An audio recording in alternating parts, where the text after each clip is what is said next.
যেখানে আমাদের বসার ব্যবস্থা থাকতো, খাবারের আয়োজন থাকতো, এখানে কিছু বুদ্ধিজীবীদের আগমন ঘটতো। তারা এসে দিত আমাদেরকে প্রথম সবক। হুজুর, এলাকায় মোটামুটি আমরাই সব, আমরাই ওয়াজ্জা করবেন, খবরদার নেত্রীর বিরুদ্ধে যেন কোনো কথা না হয়। এখনকার এই বুদ্ধিজীবীরা আছে ভাই, টর্চ লাইট মেরে চেহারা খুঁজে পাওয়া যাচ্ছে না, কথা বলে ঠিক কিনা? এই জন্য মনে রাখবেন, জুলুম কখনো চিরস্থায়ী হতে পারে। জালেমদের শেষ পরিণতি হলো পরাজয়, আর মাজলুমদের শেষ পরিণতি হলো বিজয়। শেষ বিজয়ের হাসি মুসলমানেরা হাসবে, কথা বলে ঠিক কিনা? ইন্নাল্লাহা লা ইয়াহদিল কওমাজ যালিমিন। যারা জালেম, আল্লাহ এদেরকে পছন্দ করে না, জালেমদেরকে আল্লাহ ভালোবাসে না। আমরা মাজলুম ছিলাম, আল্লাহ আমাদেরকে বিজয় দিয়েছেন। সম্মানিত ভাইরা আমার, মনে রাখবেন, আপনার জন্য কেউ জায়গা ছেড়ে দেবে না, নিজের জায়গা নিজেকে তৈরি করে নেওয়া লাগবে। এখন অনেক মাহফিলে গেলে বলে, হুজুর ওয়াজ্জা করবেন, খবরদার রাজনীতির কোনো কথা বলবেন না। আচ্ছা বলেন তো বাজান, আমার বাড়ি কোন জেলা? গাইবান্ধা। গরিব এলাকায় বাড়ি দেখে আমার জেলার নামটা নিতে আপনাদের কষ্ট হচ্ছে? একটু জোরে বলেন, আমার বাসা কোথায়? আমি আসছি কোন জেলায়? নওগাঁ। নিজের জেলার নামটা একটু জোরেই বলেন। আচ্ছা, গাইবান্ধা থেকে নওগাঁ সাপাহার এসে রাজনীতি করে আমার কোনো লাভ আছে? আগামী নির্বাচনে এলাকার মহিলা মেম্বার পদে দাঁড়ানোর কোনো যোগ্যতা আছে? তাহলে আমি কেন এখানে রাজনীতি করব? যদি করাই লাগে নিজের জেলা গাইবান্ধায় করবো, কথা বলে ঠিক কিনা? এই জন্য আপনার টেনশন মুক্ত থাকবেন। আমি বাংলাদেশের রাজনীতি কোনো দলের বক্তা না, আমি রাজনীতি কোনো বক্তব্য দেব না। I will not say political word because I am not leader of any political party. কারণ এখানে সব দলের লোক আছে না নাই? এখানে বসে আছেন বিএনপি, আওয়ামী লীগ, জাতীয় পার্টি, জামাত ইসলাম, জাসদ, পার্ষদ, চেয়ারম্যান, আরশিদ, দানবিক, ফুরফুরা, হাটাতের ওলামা নিজামাত, পাবলিক ওলামা লীগ, গণতন্ত্র, গণফোরাম, সুষমা স্পিকার, এলজিবিটি, জামানা করে শক্তি, পিপিল সোসাইটি, 4 দল, 14 দল, 8 দল, 19 দল, 20 দল, এবছর বেনে বাংলাদেশ কংগ্রেসে পর্যন্তই থাক। আবার ভিপি নূরের আছে গণ অধিকার পরিষদ, ওই যে ছেলেটা মাঝে মাঝে মাইর খায়, কয়েকদিন আগে জাতীয় পার্টি পিটাইছে, সাহসী ছেলে ভিপি নূর, চেনেন না আপনারা? আবার আমাদের জুলাই আন্দোলনে যারা নেতৃত্ব দিয়েছে, নাহিদ, সার্জিস, হাসনাত আব্দুল্লাহ, হ্যাঁ, তারপরে কি নাসিরউদ্দিন পাটোয়ারি, এরা একটা দল গঠন করছে এনসিপি। কথা কি বোঝেন না? এত দলীয় লোক সেখানে, আমি কি বোকা দলীয় আলোচনা করব? এই দিক থেকে যদি একটা দলের লোক গুতা মারে, ওই দিক থেকে আরেকটা লোক, আরেক দলের লোক যদি থানায় টেলিফোন করে, আমি হুজুর অবস্থা ভালো না খারাপ? অতএব আজকের মাহফিলে বাংলাদেশের রাজনীতি নিয়ে কোন আলোচনা করা হবে? বলেন, বাংলাদেশের রাজনীতি নিয়ে কোন আলোচনা করা হবে না। তবে হ্যাঁ, আমি গোলাম রব্বানী যদি কোন রাজনীতি বক্তব্য দেই, এই পৃথিবীর শ্রেষ্ঠ রাজনীতিবিদ, শ্রেষ্ঠ রাষ্ট্রনায়ক, শ্রেষ্ঠ রাষ্ট্রপতি, শ্রেষ্ঠ সেনাপতি, শ্রেষ্ঠ বৈজ্ঞানিক, শ্রেষ্ঠ দার্শনিক, শ্রেষ্ঠ বাবা, শ্রেষ্ঠ নানা, শ্রেষ্ঠ স্বামী, শ্রেষ্ঠ আদর্শ মহামানব রাহমাতুল আলামিনের মদিনার আদর্শের রাজনীতির কথা বলবো। আমি যদি কোন রাজনীতিক বক্তব্য দেই, খলিফাতুল মুসলিমিন আমিরুল মুমিনিন হযরত ওমর ফারুকের আদর্শের রাজনীতির কথা বলবো।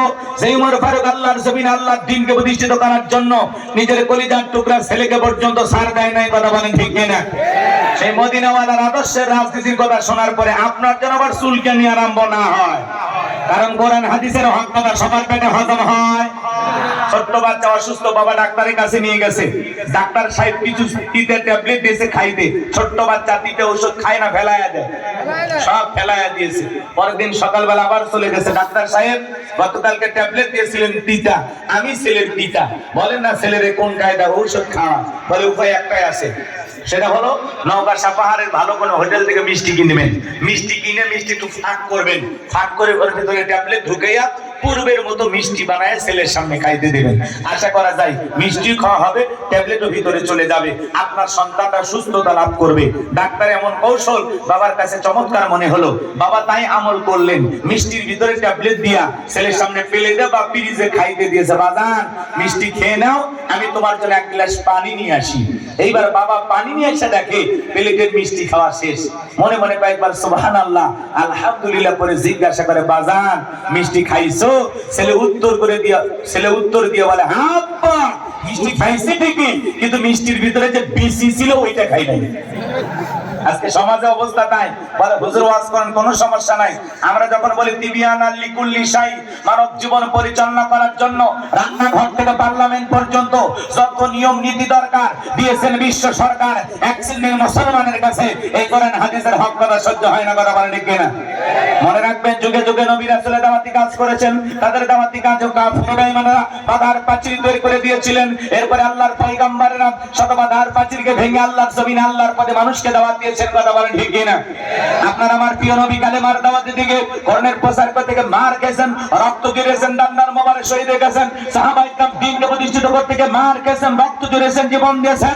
ও বাংলার মুসলমান, 1952 সালে এই দেশের মানুষ যদি ভাষার জন্য জীবন দিতে পারেন, 1971 সালে আপনার আমার পূর্বপুরুষেরা এদেশের স্বাধীনতার জন্য, এদেশের মাটির জন্য যদি জীবন দিতে পারেন, 2024 সালে স্বৈরাচার জালেমকে বিদায় করে দেওয়ার জন্য 2000-এরও বেশি মানুষ যদি জীবন দিতে পারেন, রক্ত দিতে পারেন, প্রয়োজন যদি হয় আল্লাহর এই জমিন আল্লাহর দ্বীনকে প্রতিষ্ঠিত করার জন্য, যদি কখনো ডাক আসে বিবির কাছ থেকে বিদায় নে, সন্তানদের কাছ থেকে বিদায় নে, মাথায় কাপড়ের কাপড় বেঁধে আল্লাহর কোরআন প্রতিষ্ঠিত করার জন্য, আল্লাহর এই জমিন আল্লাহর দ্বীনকে বাস্তবায়ন করার জন্য নবীদের মতো, সাহাবায়ে কিরামদের মতো বুকের তাজা রক্ত দিতে হয়, তারা তারা দিতে রাজি, হাত তুলে রাখা।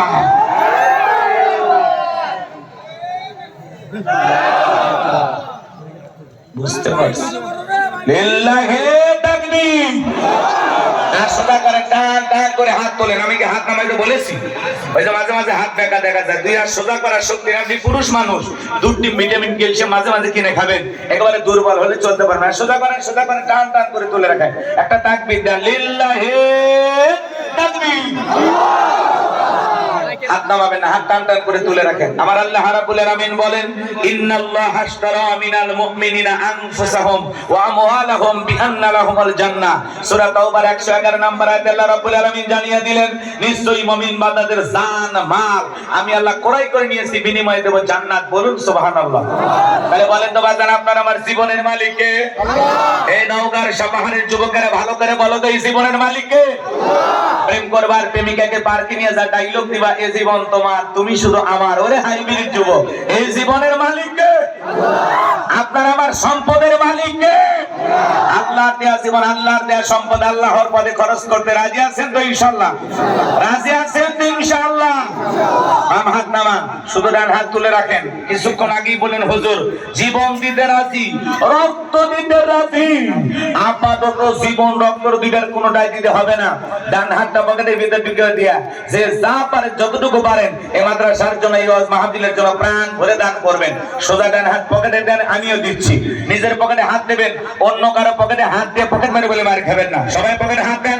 ছেলেপেলে যারা আছে বাবা, যাদেরকে দায়িত্ব দেওয়া আছে স্বেচ্ছাসেবকের দায়িত্ব, ব্যাগ কেন মানবে, চাদর নিয়ে যার কাছে যা আছে তাই মাঠে নামো, খেলা হবে। ছেলেপেলে যাচ্ছে, সবাই পকেটে হাত দেন, আমিও দিচ্ছি, আপনারাও দেন। আল্লাহ সবাইকে দেওয়ার তৌফিক দান করুন। জোরে বলুন আমিন।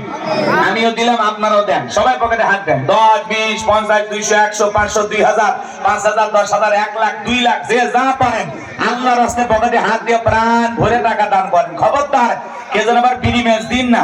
2014 সালে ওয়াজ করতে গেছিলাম রংপুর তারাগঞ্জ, ওই জায়গায় কালেকশন চলতেছিল। একজন প্যাকেট কিন্তু দিয়েছিল 2 প্যাকেট বিড়ি দিয়ে, লেগে দিয়েছে 1 প্যাকেট মাহফিল কমিটির আর 1 প্যাকেট বক্তা। কত বড় দুষ্ট, চিন্তা করেন। এরকম দুষ্টমি করা যাবে না। সবাই পকেটে হাত দিয়ে আল্লাহর রাস্তায় টাকা দান করেন। ভাই ছেলে পেলে গেছে যে